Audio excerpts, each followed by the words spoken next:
अब साथियों टैली में हम पेरोल से रिलेटेड सैलरी डिटेल्स डालेंगे। अभी पिछले चैप्टर में मैंने आपको पेरोल इन्फो बताया, पेरोल कैसे एक्टिवेट किया जाता है, और उसमें हमने employees group, employees unit, attendance type बना लिए हैं। अब हम साथियों पे हेड्स पर जाएंगे और पे हेड्स क्रिएट करेंगे। आप सैलरी स्टाफ को देते हैं तो किस किस चीज़ पर सैलरी आप देते हैं। एक तो आप उसे बेसिक सैलरी देते ही हैं साथियों, तो आप यहाँ तैयार करेंगे बेसिक सैलरी। और बेसिक सैलरी में साथियों आप नीचे आएंगे तो ये एम्प्लॉयज़ की अर्निंग होती है, तो इसको यहीं पर छोड़ देंगे। एम्प्लॉयज़ और अर्निंग फॉर एम्प्लॉय। साथियों ये अर्निंग्स फॉर एम्प्लॉयज़ होती है, तो ये हम यहीं छोड़ देंगे, इसी पर सिलेक्टेड अर्निंग पर ही। अब इसके बाद सैलरी पर आपके लिए जो अमाउंट है वो आपने फिक्स देना है, या आप हर मंथ में सैलरी चेंज करते रहते हैं उनके वर्क के अकॉर्डिंग, कितना काम उन्होंने किया हुआ है, तो इसे हम फिक्स पर लेते हैं साथियों। और अगर इनमें से कोई चीज़ आपके पुराने रिलीज में नहीं भी आ रहा है तो आप परेशान मत होइएगा, आपको अर्निंग फॉर एम्प्लॉयज़ ले लेना है। सैलरी टाइप नहीं आ रहा है, कोई बात नहीं, इसको छोड़ देंगे, अंडर जाएंगे और इनडायरेक्ट एक्सपेंस ले लेंगे, क्योंकि कंपनीज के लिए ये एक्सपेंस होता है साथियों। अब यहाँ आने के बाद हम इसमें लेंगे affect net salary. Yes of course, ये हमारी नेट सैलरी को अफेक्ट करता ही है। इसका सैलरी स्लिप पर नाम क्या चाहिए? बेसिक सैलरी चाहिए। हाँ ठीक है, बेसिक सैलरी ले लेते हैं।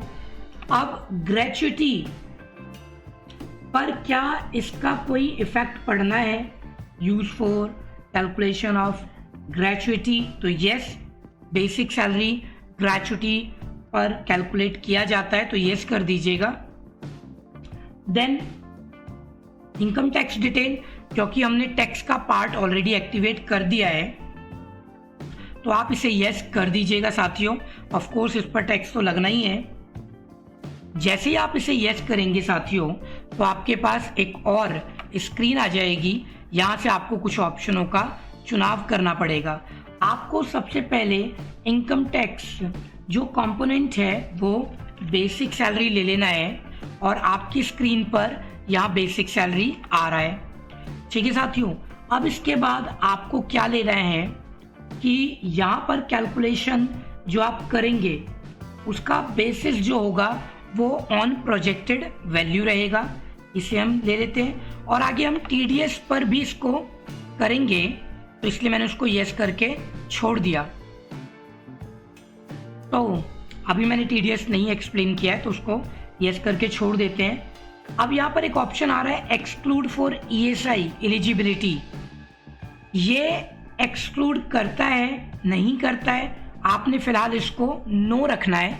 ये ऑप्शन कहाँ से आया, अभी मैं जब डीए पढ़ाऊंगा तो आपको बता दूंगा।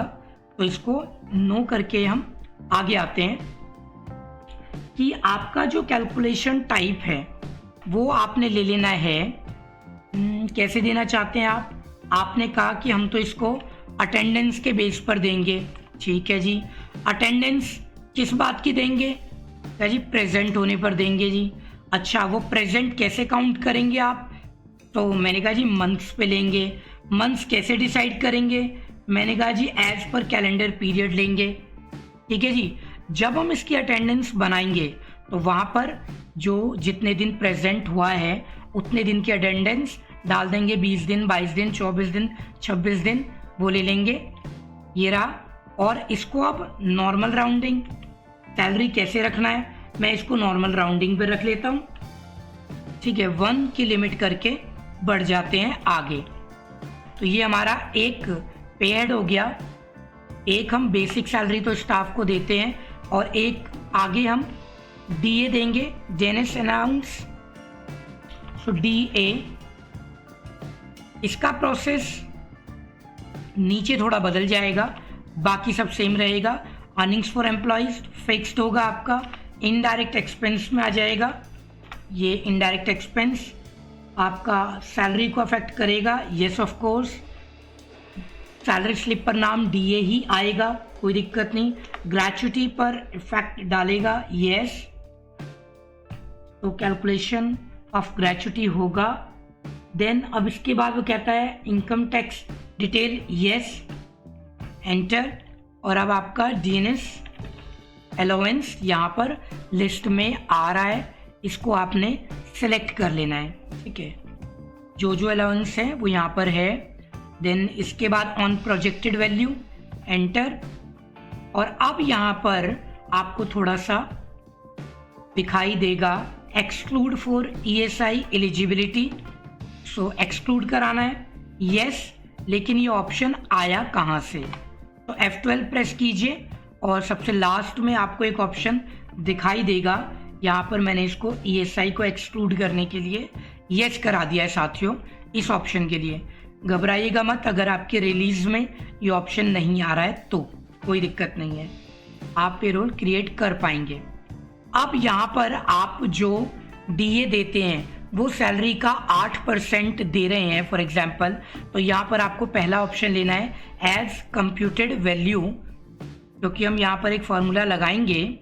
इसको नॉर्मल राउंडिंग 1 पे सेट कर लेते हैं। और अब यहाँ पर हम लेंगे ऑन स्पेसिफिक फॉर्मूला, एक फॉर्मूला लेने वाले हैं। अब जो DA आप दे रहे हैं वो किस बात का, बेसिक सैलरी, एंटर। आप परसेंटेज देना चाहते हैं, हाँ जी परसेंटेज कितना, 8%। अगर आपको फिक्स देना है तो एक फिक्स वैल्यू दे सकते हैं, मैंने यहाँ परसेंटेज दे दी और एक्सेप्ट करा दिया। ट्रैवलिंग अलाउंस देना चाहते हैं तो TA बना लीजिए, जिसे आप कन्वेंस भी कह सकते हैं, TA ट्रांसपोर्ट अलाउंस भी दे सकते हैं।